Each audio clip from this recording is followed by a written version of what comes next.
How you going, guys? Patrick from North Australian Heavy Mechanical. Today's video is going to be Liebherr versus O&K. So to start off with, I just want to say thank you very much for the support. All socials have been growing exponentially, and YouTube as well too. I can't believe the support, so that's all thanks to you guys. If you want to get in and support the channel, I've dropped some merch. They're Australian standard, so you can wear these things at work. We've got a little 996 on the side there, and then later in the month I've got the hats coming, so North Australian Heavy hats.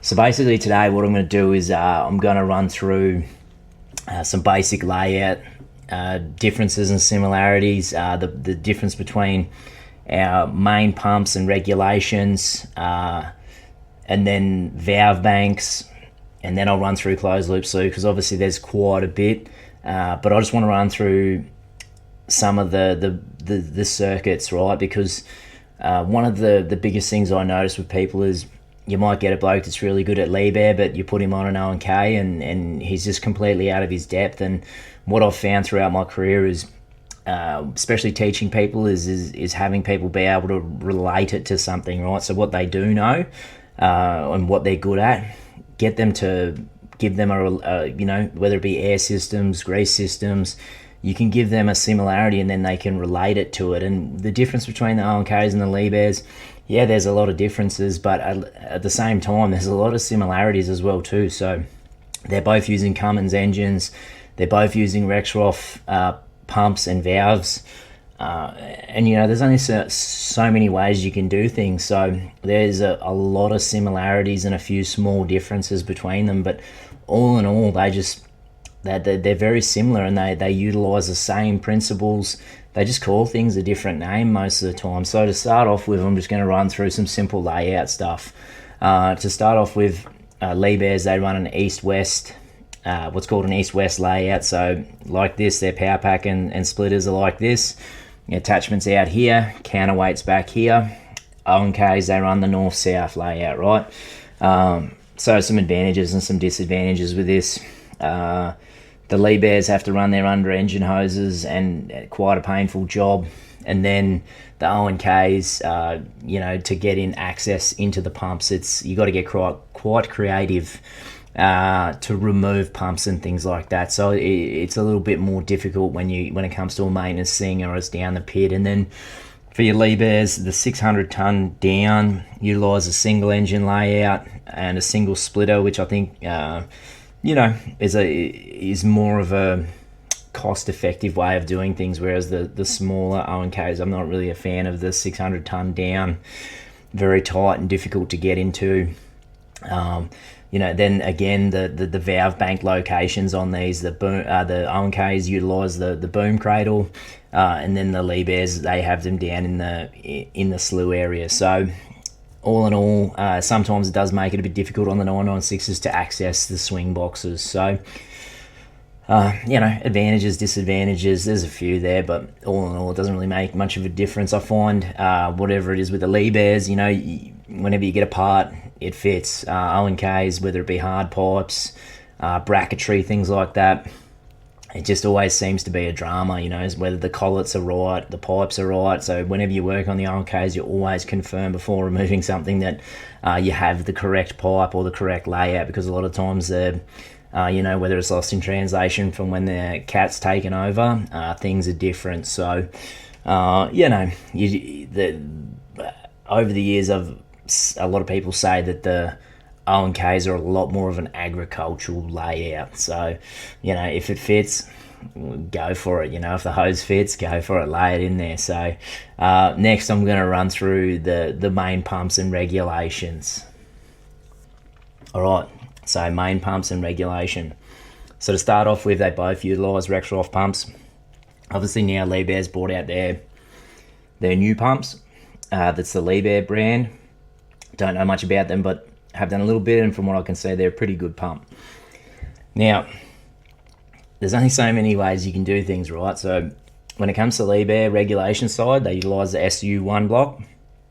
This is what houses our Y4s and Y3s, right? So Y3 is what I like to describe as operator demand. So operator pulls full rack, little Y3 powers up, sends servo oil to our pump, strokes our pump up. When you stroke that pump up, no matter how much horsepower you got, it's going to bog those engines down. So they want to try and recover the horsepower, and by utilising what's called a Y4 horsepower protection that reads off a speed sensor, this compensates for that. So as RPMs come down, the Y4 engages and brings our D-strokes, our pumps. Again, with our O&Ks, they utilise XLR and PMS. So PMS is operator demand, so operator pulls full rack, servo oil gets sent to our pumps, and then as those pumps bog that engine down, the XLR kicks in and de-strokes those pumps. So, much the same, they just call them a different thing, but it is a Rexroth pump, so there's only so many ways you can go about doing things. And, some of the differences is on the PMS, where the PMS is for your O&Ks, you can individually isolate each pump. So thanks to our mate Luke Rogers, that makes it a lot easier to do single pump cycle times for diagnostics. Again, on the Liebherrs, they split it up a bit different. So on the 996s, you'll have Y3.1 and Y3.2, so you can do 2 pump cycle times. On your 9400s, you got Y3.1, 3.2, 3.3. So pumps 3 and 4 are going to be, pumps 3 and 4 stroke together, and then 1 and 2 just for attachment strictly. So you can split them up via disconnecting those and do single pump cycle times and then 2 pump cycle times.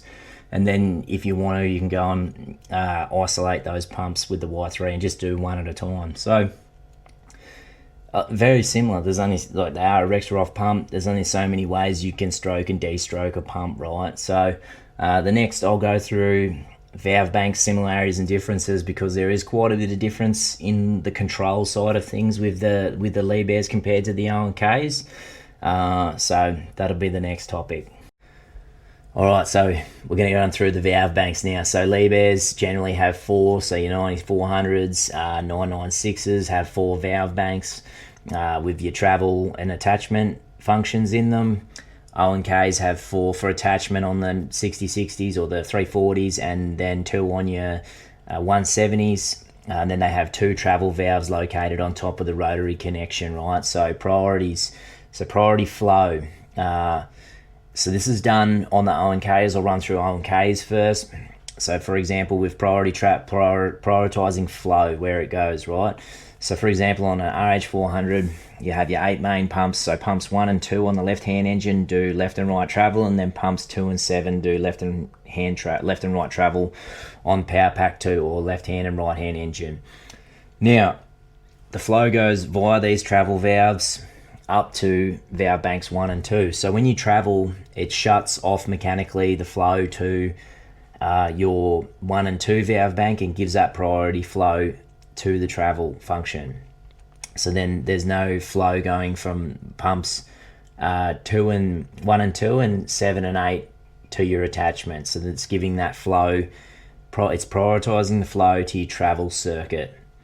So now on our Liebherrs, we utilize Ys and YRs. Ys are open and close, and YRs are how much proportional control it sends to that spool. So we have one for each end of our spool and each individual spool. So the O&Ks just have a safety and a proportional that send flow to each valve bank for each function, right?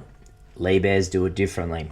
So they prioritize their flow via the FSG board up in the cab there, right? So when you pull boom up full rack, for example, all 4 valve banks send flow to our boom. So then you pull a breakout implement while you're doing the same thing. So you pull stick, because stick is a breakout implement. It sends priority flow, so it drops a valve bank away. So you have then 3 valve banks going to your boom. Again, if you pull stick and bucket and boom, you're going to have 2 valve banks going to your boom, 3 valve banks going to stick and bucket, right? And this is how they split their flow up. And it's a little bit of a slicker system. It takes a little bit more to get your head around. A little bit more of a complicated system. I feel like Liebherr has the edge with that. I feel like that's how they just get that little bit more out of their machines. But all in all, very similar. They both utilise priority, and that's a very simple way of explaining it. But both utilise pretty much the same Rex Roth reliefs and valves in them. So that's a basic overview of our valve banks. You know, the Liebherrs are down in the machine, and then the O&Ks are up on the boom there in the cradle. So hopefully that gives you a bit of an idea. The Liebherrs are quite complicated and take a fair bit of time to get your head around, and then the O&Ks are, you know, they're a little bit simpler, but they both utilise priorities. All right, now our closed loop slow circuits. So obviously both these systems utilise charge pumps, balance valves, proportional control, and the swing brake is operator apply only. So on our Liebherrs, we utilise Ys and YRs in the TCV valve, so torque control valve, but the balance valve is pretty much identical. Now Liebherrs like to set their maximum system limiting pressure, so what determines the max pressure at stall. They use mains pressure to determine that, and it's done via check valves, so obviously you're going to have a high and a low side, and they utilise check valves on either side of the pump, and that goes up to our TCV, to our max pressure valve. So that's how they set their maximum system pressure. They both utilise check valves. Now O&K's proportional control, a little bit simpler, and then they utilise what's called a limiting valve. So they set their maximum system pressure off a limiting valve. Now this is off the servo pressure, so they utilise check valves as well too, and this is a different way of doing it, but it achieves the same result, right? So obviously your balance valve is what determines how much it swashes the pump. So if you control how much servo pressure you're sending to your balance valve, it's only going to move it so far. So when it comes to stall, limiting valves are set at stall, so it basically limits the amount of servo pressure that's sent to that balance valve. So balance valves are different on every machine. So for example, with a balance valve, you'll have a balance valve that's 16:1. So every 1 bar of servo pressure applied to it, you're going to get 16 bar of mains pressure out. So you do the math, and that's how you work out your maximum system pressure. Now Liebherrs have O&Ks have a few different things involved in their system. They have what's called a flushing valve. Basically removes more oil from the circuit. So when you slew one way, it shuttles the flushing valve across, and then when it gets to a certain pressure, it will flush a certain amount of oil out of that system and scavenge it, right?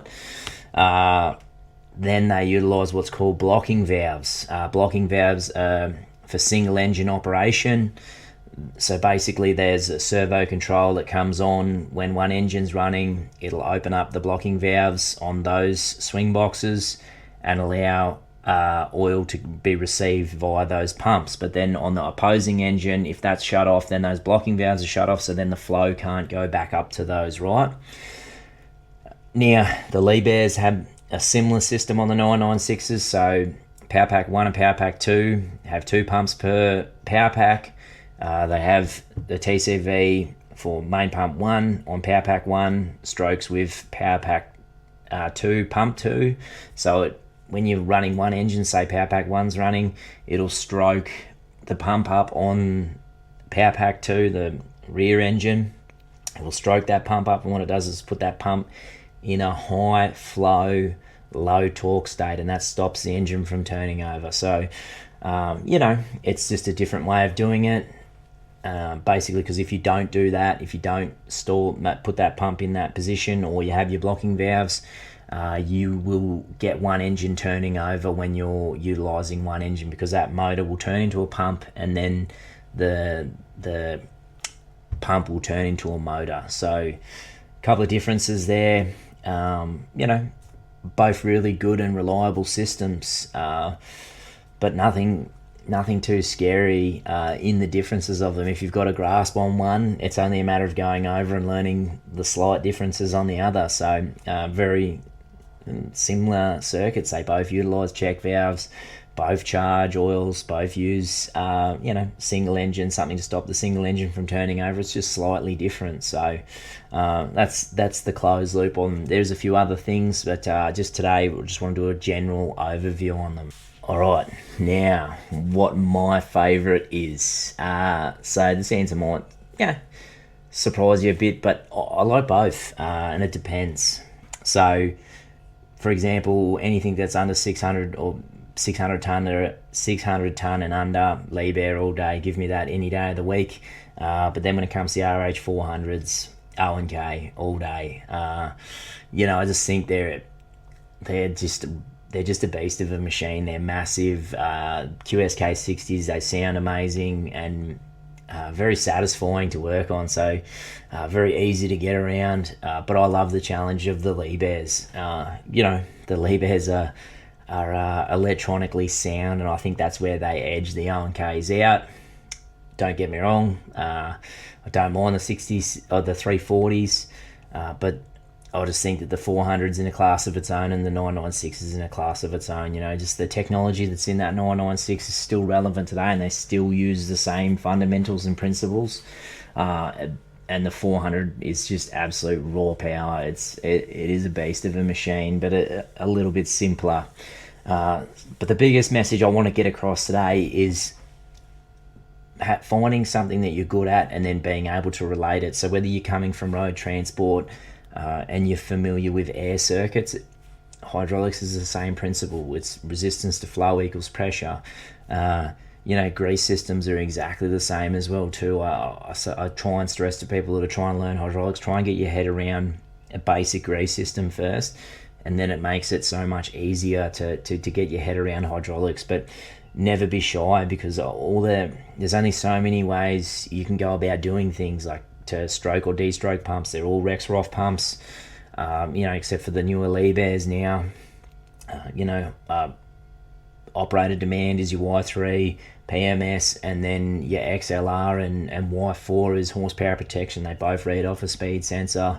Either or. I don't mind working on O&Ks, and I love working on Liebherrs. They're both a challenge, but don't ever be dogmatic about what you're doing. Be able to jump on one machine or another, or whether it's a drill rig, a dozer, whatever, they all operate under the same principles. So hopefully you've got something out of today's episode. Enjoyed making it. Cheers, see you on the next one.